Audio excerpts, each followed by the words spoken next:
Finding her voice.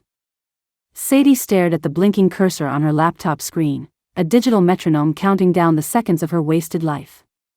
December 16, 2025. Another Tuesday blurring into the beige landscape of her existence. She was a human chameleon, blending seamlessly into whatever environment demanded her presence. A dutiful daughter, a supportive wife, a conscientious employee, a masterpiece of molded clay, sculpted by the expectations of everyone but herself.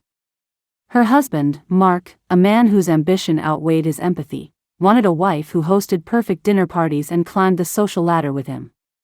Her mother, a woman whose own dreams had withered on the vine of societal expectations, wanted Sadie to have the stability she lacked. Her boss, a man who believed in team players, wanted Sadie to be agreeable and efficient, never rocking the boat. And Sadie, ever the pleaser, obliged. But tonight, something felt different. The cursor seemed to mock her, a tiny, insistent voice whispering, "Is this all there is?"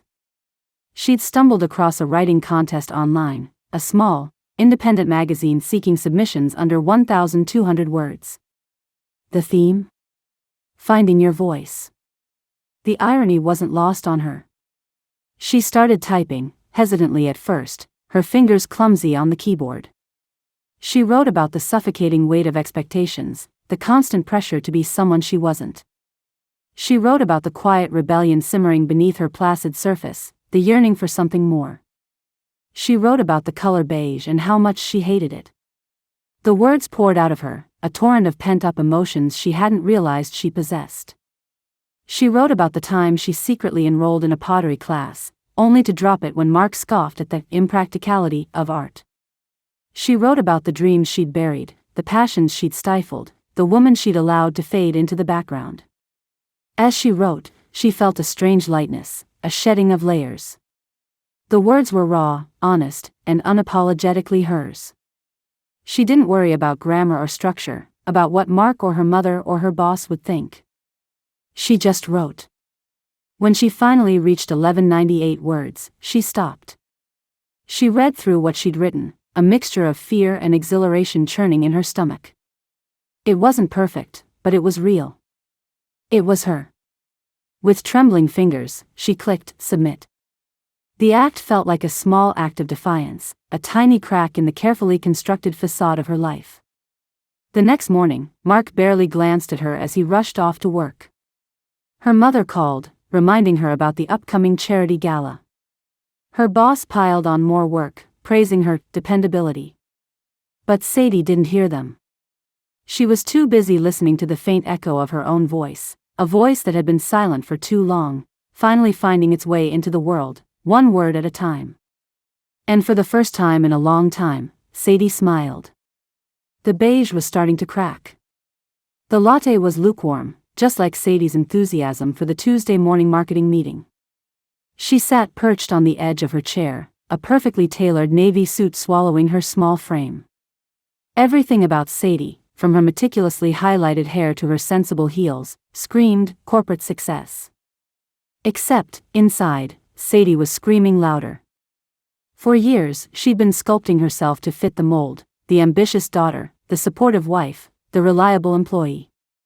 Her mother had always emphasized the importance of a stable career. Her husband, Mark, preferred her in muted colors and predictable routines, and her boss, Mr. Henderson, valued her for her agreeable nature. Sadie had become a chameleon, reflecting back the desires of everyone around her, until she'd forgotten what she truly looked like. Then, last week, a flyer on the community board caught her eye, "Write Your Truth, a 1,200-word workshop." Sadie scoffed. Writing? She hadn't written anything creative since high school poetry, a lifetime ago. But something, a tiny ember of rebellion, flickered within her. She signed up. The workshop was held in a cramped, bohemian bookstore, a stark contrast to Sadie's sterile office. The instructor, a woman with fiery red hair and a mischievous grin, encouraged them to bleed onto the page. Sadie felt a surge of panic. Bleed? She hadn't even pricked her finger in years. The first exercise was simple: write about a moment you felt silenced. Sadie stared at the blank page. Then, slowly, painstakingly, words began to flow. She wrote about her mother's disappointed sighs when she'd expressed an interest in art school. She wrote about Mark's subtle criticisms of her wild ideas. She wrote about Mr. Henderson's dismissive pats on the back when she voiced a dissenting opinion. The words poured out, raw and unfiltered. She wrote about the suffocating weight of expectations, the constant pressure to be someone else. By the time the timer buzzed, she had 1187 words, a messy, cathartic torrent of truth. Reading her piece aloud, her voice trembled. But as she finished, a wave of relief washed over her. For the first time in years, she felt seen, not as the reflection of others, but as Sadie. The red-haired instructor smiled. "That," she said, "is your voice." Leaving the bookstore, Sadie felt lighter, as if she'd shed a layer of skin. She still had the navy suit on, but underneath, something had shifted. She still had to attend the marketing meetings, still had to navigate the expectations of her life. But now, she had a compass, a way to find her own direction, even in the most crowded room. That night, she wrote another 1,200 words. This time, it was about her dreams. This story is from Plot Twist Playlist Short Stories and Essays.